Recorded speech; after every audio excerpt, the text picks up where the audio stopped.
Namaste, hello everyone. Myself Dolma Sharma Dungana. I came from Nepal. So I'm reading in the Vignan University. I'm in the 4th year. So here we came in the Nuttaki village for to continue the Rave program.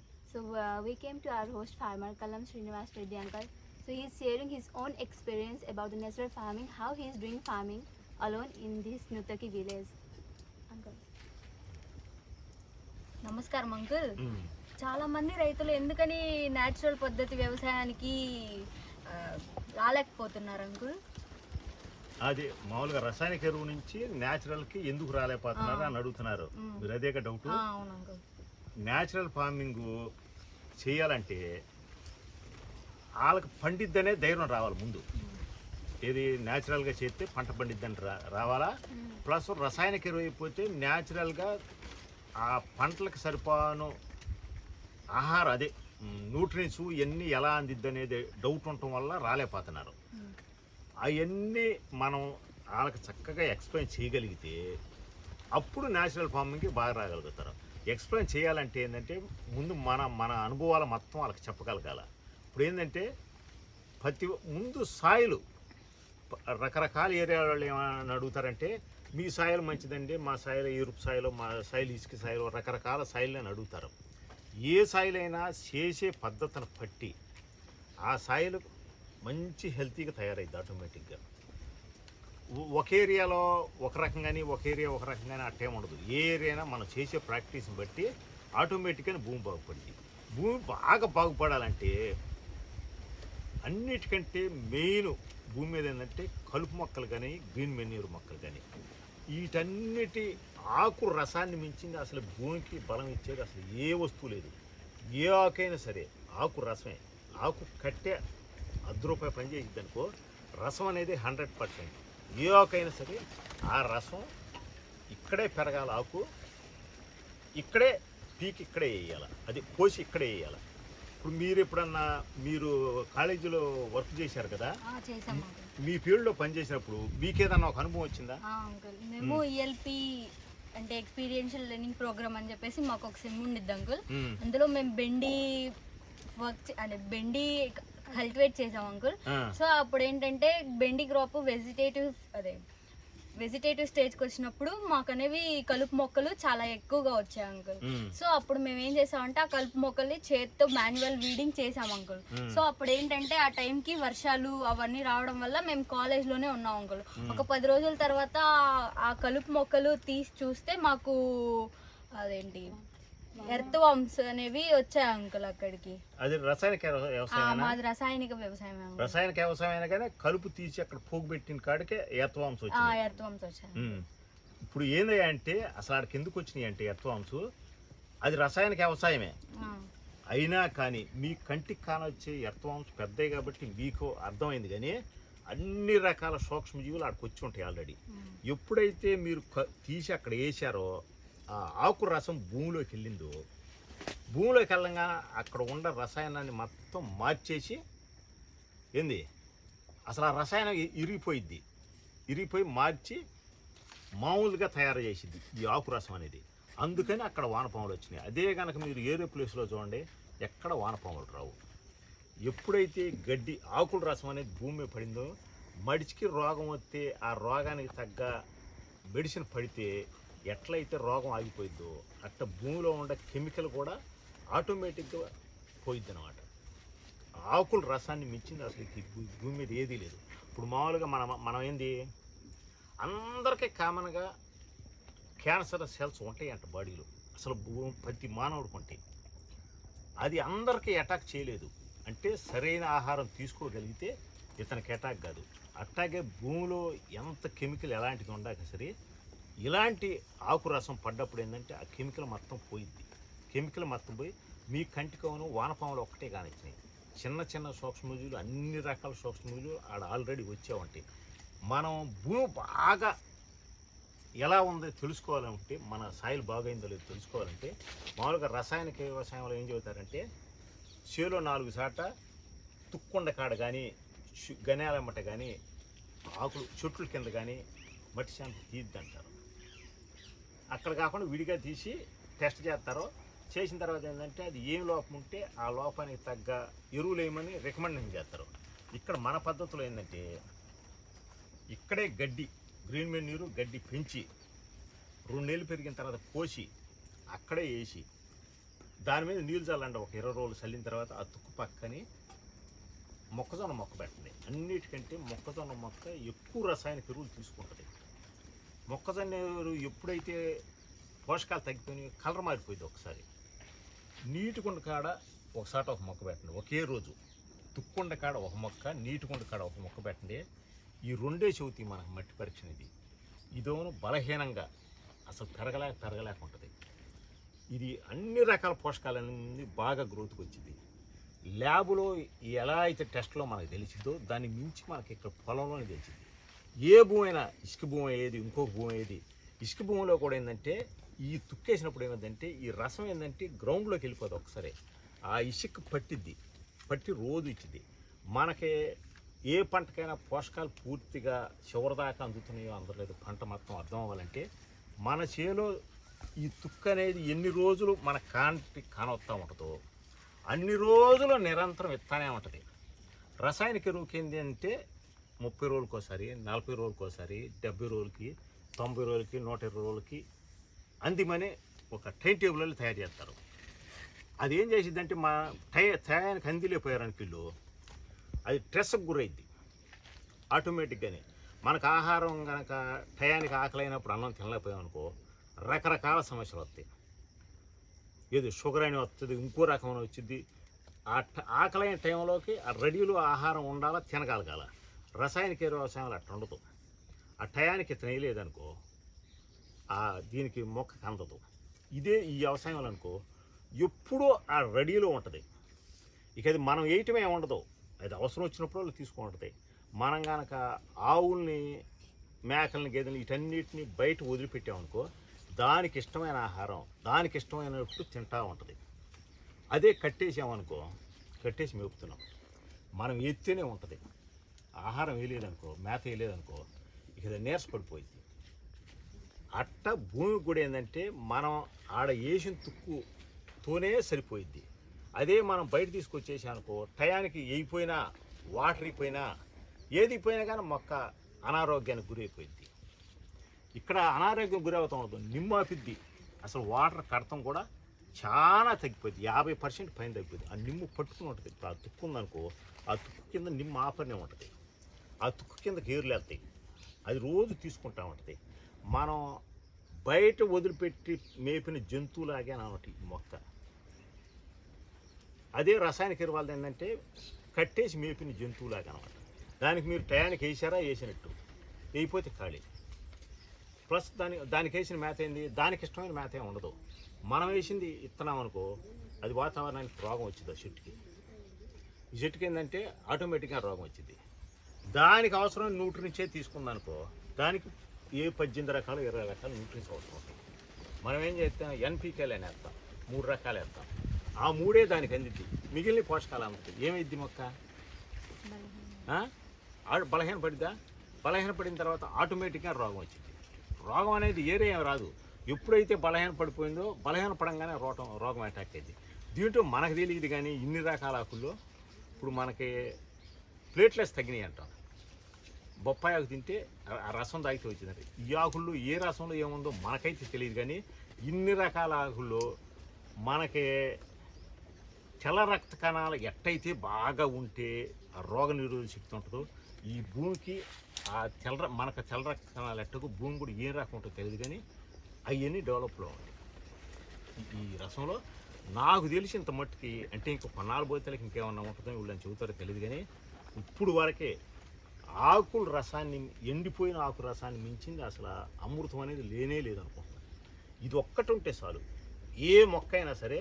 అసలు ఏంటంటే ఇప్పుడు ICR వాళ్ళు నీతి Aayog, ICR అంటే ఏంది,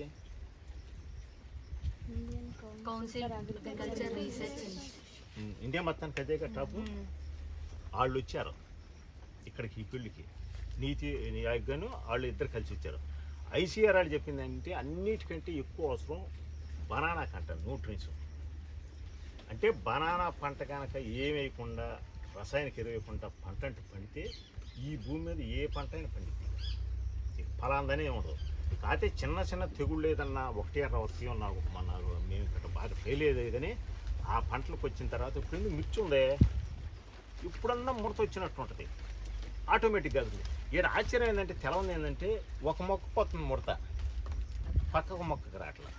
మామూలుగా మేము ఒకసారి మా దగ్గరకు ఒక సైంటిస్ట్ వచ్చిన రోజు ఏం చెప్పారంటే ఈ గోరుచిక్కుడికి ఒకదానికి ముడుతుంది, దాన్ని పీకేయమన్నారు. పీకేయండి లేకపోతే పక్క మొక్క కూడా వచ్చింది అన్నారు. మేము పీకల చూద్దామన్న ఉద్దేశంతోనే ఆ ఒక్క మొక్కతో ఆ పనే ఉండిపోయింది. ఆకు ముడతపోయి వచ్చేసి పక్క మొక్కలు హెల్తీగానే ఉండి. అది ఎందుకు మామూలుగా అయితే వైరస్ అటాక్ అయింది. భూమిలో కనుక మంచి కండిషన్ కానీ ఉంటే అంత మట్టుకే ఉంటుంది, అది పక్కదానికి రాలేదు. ఇప్పుడు మనకు కూడా ఏంటంటే సీజనల్ వైరల్ వచ్చినప్పుడు బలహీనంగా ఉన్న వ్యక్తుల మీదకి వస్తాయి. అది అందరికీ సహజంగా వచ్చే లక్షణం ఉంటుందా, కానీ అందరికి రాదు. ఇందాక మనం చెప్పుకున్నట్టు అందరికీ క్యాన్సర్ సెల్స్ ప్రతి మానవులకు ఉంటాయని చెబుతున్నారు, కానీ కొంతమందికే వస్తుంది. మరి ఎందుకని రావట్లే అందరికీ? రెసిస్టెన్స్. మరి భూమికి ఉంటే ఇంకా రోగం ఎందుకు వచ్చింది? మనం అర్థం చేసుకోవాల్సింది ఏంటంటే ఏం కొట్టకుండా ఎందుకు రోగం రావట్లేదు అని అడుగుతారు. మరి భూమి కండిషన్ బాగుందనుకో రోగం ఎందుకు వచ్చింది? తెగులు ఆగటానికి కారణం అదే. ఇప్పుడు ఒక మొక్కకి తెగులు వస్తుంది, ఒక మొక్కకి రావట్లా.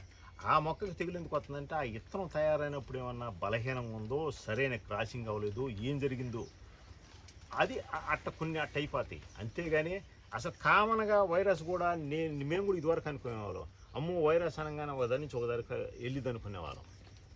అట్టెల్తలో చూస్తే ఇప్పుడు ఏ మొక్కకు వచ్చిందో ఆ మొక్క కాడే అయిపోతుంది, రెండో మొక్కకు రావట్లేదు. అసలు మనం తెలుసుకోవాల్సిందల్లా భూమి కండిషన్ బాగా ఉందా లేదో. ఇప్పుడు మేము ఇంకోటి పసుపులో చూసాము. మీరు పసుపు కనుక మొక్క పెట్టేటప్పటికే తుక్కు ఉండకాడ తీసి అక్కడ పెట్టి విడికాడ ఒక సాట పెట్టండి, దీనికాడ బాగా తుక్కు పెట్టండి. పంట పండి తీయటం మొత్తం అయిపోయిన తర్వాత రెండు బాయిలింగ్ చేస్తే ఇదో కలర్ అసలు అద్భుతమైన కలర్ వచ్చింది. ఇది అసలు కలర్ రానే కాదు, మామూలుగా నార్మల్ కలర్. అసలు దానికి ఆ వెరైటీకి లక్షణాలకు ఉండాల్సిన ఆ వెరైటీ కొరకు మీద 4 ఉండాలనుకో, ఇది ఏ రెండో ఉంటుంది. ఇది 4 ఉండాల్సిన లక్షణం ఉంటుంది, 4 కూడా దాటిద్ది.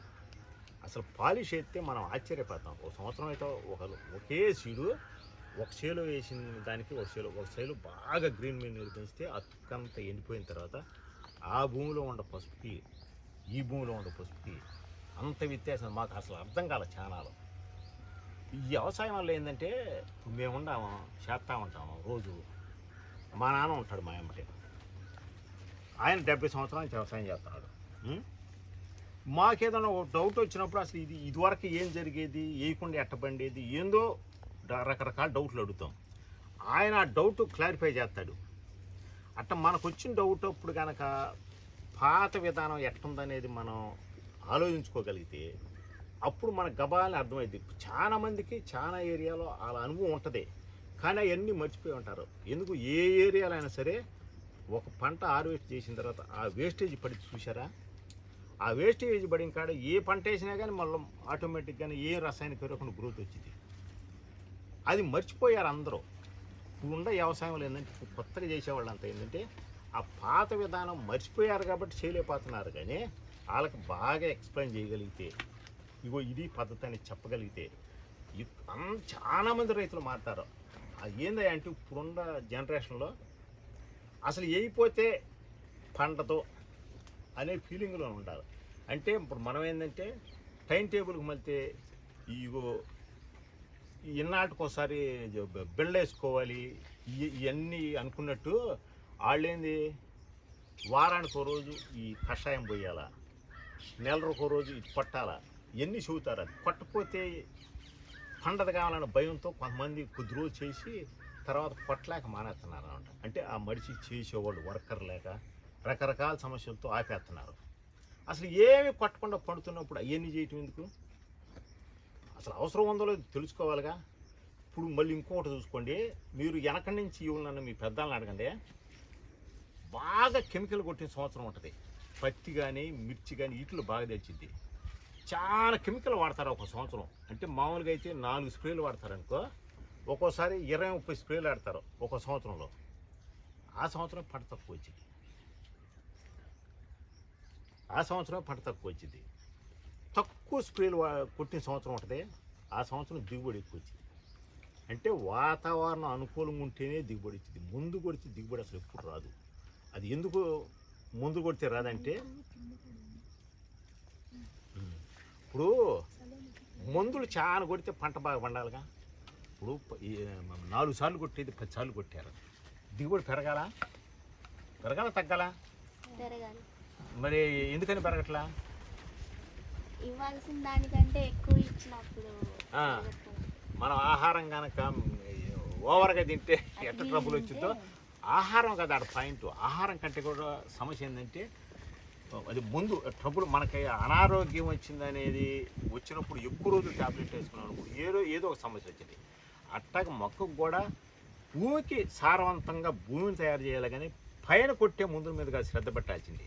అది ఆల్రెడీ భూమి కండిషన్ సరిగ్గా లేదు కాబట్టి రోగం వచ్చేసింది. రోగం వచ్చిన తర్వాత రోగం తగ్గటం కష్టం. రోగం రాకుండానే కాపాడుకోవాలి. అందుకని రైతులకి ఏంటంటే, మీరు భూమికి ఎట్ట బాగు చేసుకోవాలా, ఏ పంట వేసినప్పుడు ఏ గ్రీన్ మెన్యూర్ పెంచుకోవాలి. అసలు మొట్టమొదటి కావాల్సింది ఏంటంటే అది, మనం ఏం పంట వేయాలా, ఏ పంట వేసినప్పుడు ఏం పెంచవచ్చు, ఏ కాంబినేషను, ఏ కొలతలో, ఇవన్నీ చక్కగా చెప్పగలిగితే అసలు ఇవాళేంది ఎంతో టెక్నాలజీదే. చిన్నపిల్లలకు రోబో కారు లాంటివి కూడా వచ్చినాయి. మనం ఎలాంటి తక్కువ వర్షాలు ఉండేవి అనుకో, గడ్డి పెరిగింది, ఆ రోబోకి చక్రాలు సరైన తయారు చేస్తే రోబోయే నడిచింది. ఇట్లా నడిచింది అనుకో, ఇదంతా ఇటు వంగిపోయింది. ఆ చక్రాల కన్నా చిన్న గాళ్ళు ఉంటే అది ఇరిగిపోయింది. ఆ ప్రాక్టీస్ మర్చిపోయి ఏం చేస్తున్నారంటే, ఆ మొక్క పుట్టకుండా ముందు కొడుతున్నారు. మొక్క పుట్టకుండా కనుక చేతి భూమిలో అసలు ఏం ఉండదు. మొక్క పుట్టాలా, గాల్లో నుంచి కర్బనం అనేది భూమి వదలాలా, బ్యాక్టీరియాకి ఆహారం అవ్వాలా, ఈ ఆకు రసం మళ్ళీ భూమి పడాలా, ఇదే ఆహారం.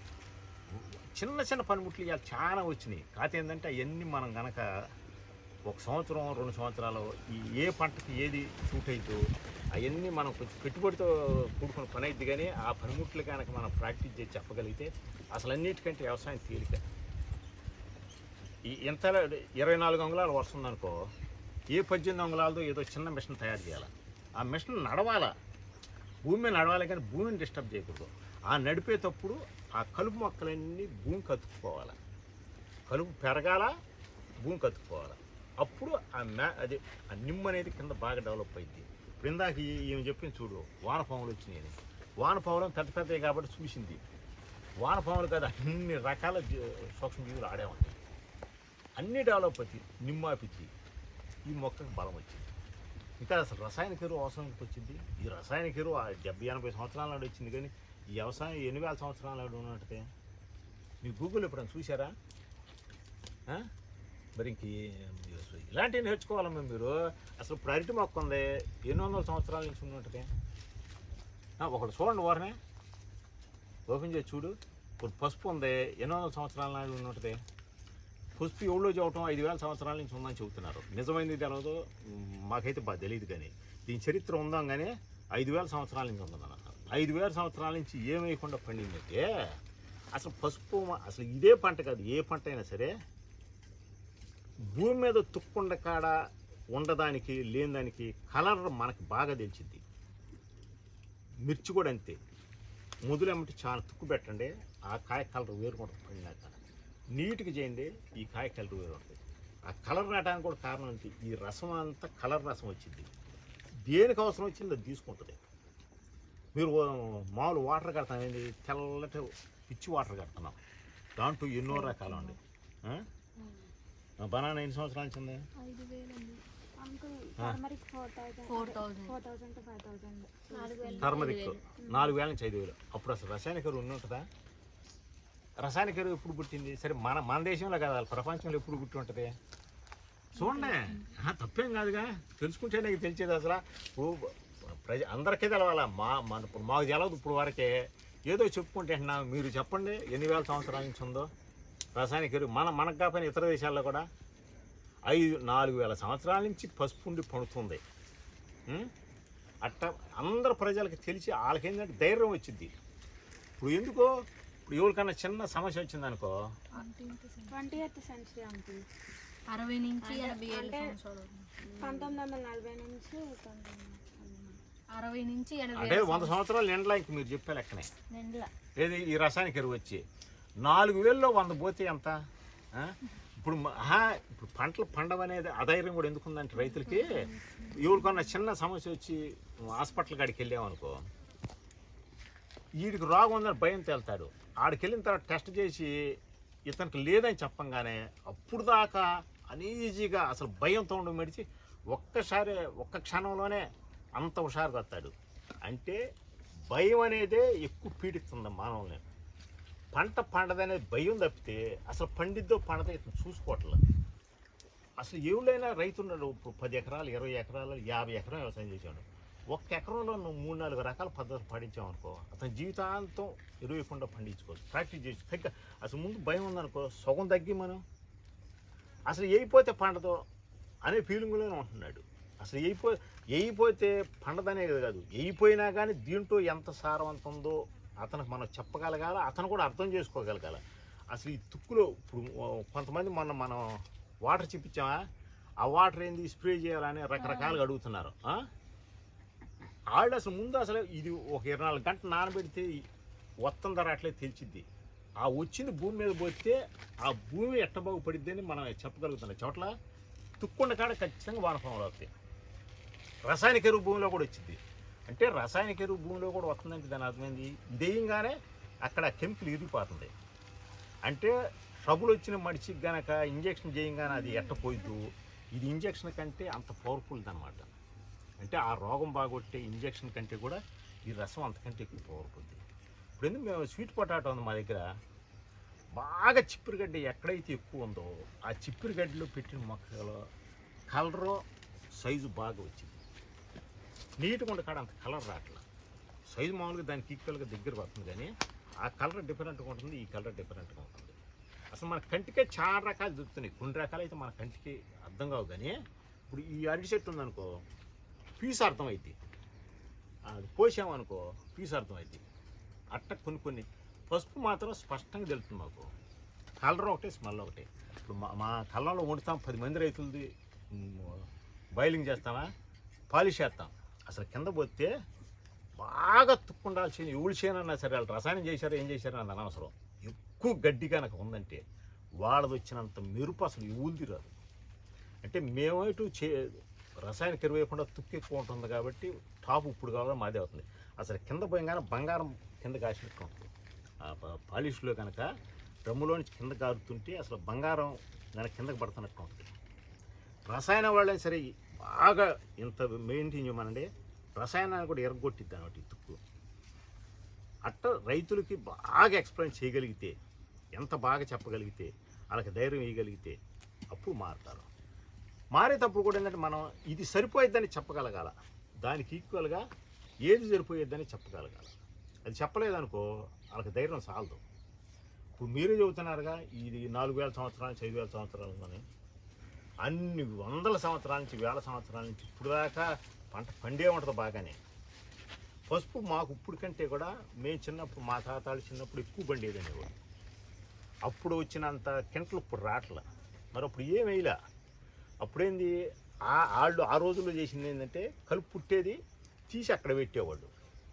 ఇప్పుడేంది పుట్టకుండా చేస్తున్నారు, అదే వచ్చిన ప్రమాదం. పుట్టకుండా చేసినప్పుడు ఏంటంటే బయట నుంచి తీసుకొచ్చేయాలి. వేసేది ఏంది అది మంచి 3 రకాలు వేస్తున్నారు. 20 రకాల పోషకాలు కాబట్టి 3 రకాలు వేస్తున్నారు. ఇప్పుడు కలుపు కూడా ఏంది, ఇవాళ ఒక రకం చూశాను నేను, ఈ రోజులో పుడుతుంది. అది ఆ మొక్క పీకుతుంటే మెత్తకు వస్తుంది, అక్కడ నిమ్ము ఉంటుంది. మామూలుగా అయితే ఈ రోజులు ఏంటంటే ఏదన్నా మొక్క పీకుతుంటే అక్కడ గట్టిగా ఉండి నేలంతా హార్డ్ అయిపోయి ఉంటుంది. కానీ కొన్ని మొక్కలు కానీ నిమ్ము ఉంటుంది, పట్టుకోగానే ఊడొస్తుంది. అంటే ఆ మొక్క ఈ టైంలో పుట్టిందంటే ఈ టైంలో భూమికి ఏదో ఆ నిమ్మును వదులుతుందో అని ఒక డౌటు. అంటే అవన్నీ ఇంకో సంవత్సరం అట్లా చూస్తే కానీ బాగా తెలియదు. అట్లాగే అడవుల్లో కొండల్లో జంతువులు పెరిగితే వర్షాకాలం అయిపోయిద్దా, మంచి మేత ఉండదు, గడ్డి ఉండదు. ఈ ఆవులకి, ఈ గొర్రెలకి, మేకలకి, అడవులో ఉన్న జంతువులకి ఏమంటాయి, ఆ సీజన్లో పుట్టే మొక్కలు కూడా కొన్ని ఉంటాయి, అవి ఆహారం గెత్తాయి. అన్ని సీజన్లో ఒకే రకం పుట్టవు, రకరకాల సీజన్లో వీటి అవసరాన్ని బట్టి మార్చి పుడతానే ఉంటాయి. లేకపోతే ఆ కొండల మీద జంతువులన్నీ ఎప్పుడూ చచ్చిపోయాయి, వాటికి ఆ మేత లేకపోతే. ఏ సీజన్కి ఆ సీజన్ ఆ వెరైటీ పుట్టిద్ది, ఇది కాపాడిద్ది. ఇదంతా ప్రకృతి. అది మనం అర్థం చేసుకోకుండా మనం ఒక రకంకి మొక్క బతికిద్ది, జంతువు బతికిద్ది అని అనుకుంటున్నాం. ఎందుకు ఇప్పుడు పేడ టెస్ట్ చెప్తున్నా తిరిగిద్ది. గేదెలు ఫారంలో ఉండే పేడకే, మామూలుగా బయట తిరిగేసిన పేడకే స్మెల్ అయితే తెలిసిద్ది. అసలు ఆ స్మెల్ మరీ బ్యాడ్ స్మెల్ వచ్చింది. అంటే ట్రబుల్ వచ్చిన మానవుడు కనుక మూత్రం ఎట్లా స్మెల్ వచ్చిందో అట్లా వచ్చింది అనమాట. అంటే అది ఎప్పుడు ట్రబుల్లోనే ఉంటుంది, పూర్తి ఆరోగ్యంగా అసలు ఉండదు. ఈ బయట తిరుగుతూ చూసా సంపూర్ణ ఆరోగ్యం ఉంటుంది. అట్లాగే మొక్కకు కూడా దానంతరకు అది కనుక మన ఆహారం తింటే పూర్తి ఆరోగ్యం. ఈ కలర్ అసలు రసాయన తెలుగులో రానేరు. అది పద్ధతి. ఇప్పుడు మీకు ఇంకేమైనా డౌట్లు ఉన్నాయా? మీరు అడగండి ఎవరు ఒకళ్ళు. ఇప్పుడు ఈ టీం మీద మీ రైతులకు ఏం ఉపయోగపడేది, ఏం తయారు చేస్తారు వీళ్ళు వెళ్ళబోయేటప్పటికి? వీళ్ళ మరి ఏదో ఒకటి చేస్తారు, అనుకోవాలి వీళ్ళందరూ. ఇప్పుడు మీరు ఏమీ లేదు, పనిముట్ల మీద బాగా శ్రద్ధ పెట్టండి. అది వీడు అనుకుంటున్నామా చూచా, మీరు వెళ్ళేలోపు కనుక ఆ వీడికి ఏ రకం వీడైనా సరే ఇట్ట అంటమే అది పోతుంటే ఆ టైపుది కానీ పని కనిపెట్టగలిగారు ఉపయోగపడింది. అది వీడు పుట్టకుండా కనిపెట్టబాకండి. పుట్టకుండా కనిపెట్టారనుకో అది ప్రమాదం. పుట్టిన దాన్ని ఇటు చేశారనుకో అది బెస్ట్ అన్నమాట. అది ఉపయోగపడిద్ది. ఎందుకు ఉపయోగపడిద్ది అంటే అసలు మన చేలోనే రసాయన అదే ఎరువుల ఫ్యాక్టరీ ఉందన్నమాట. అంటే మొక్క పుడతమే ఎరువుల ఫ్యాక్టరీ. దీన్ని మర్చిపోయి ఇది ఏడవలు పెట్టి డబ్బులు పెట్టి ఆడకొనుక్కోవటం. ఇట్ట కొనుక్కుంటున్నారని తెలిసేది కొంతమంది ఏం చేస్తున్నారా, సేంద్రియ ఎరువులని తయారు చేస్తున్నారు. సేంద్రియ ఎరువు అంటే ఏంది? సేంద్రియం పెట్టి తయారు చేయాలి. సేంద్రియ ఎరువు అంటే ఎవడైనా సేంద్రియం పెట్టి తయారు, కెమికల్ అంటే కెమికల్ పెట్టి తయారు చేయాలి. సేంద్రియ ఎరువులు డబ్బులు పెట్టి ఏడే మొక్క పుట్టి ఏడే పడిపోతున్నప్పుడు ఎందుకు ఇంకా ఏ టీవీలో అమ్మాయి కావాలనుకుంటున్నాను.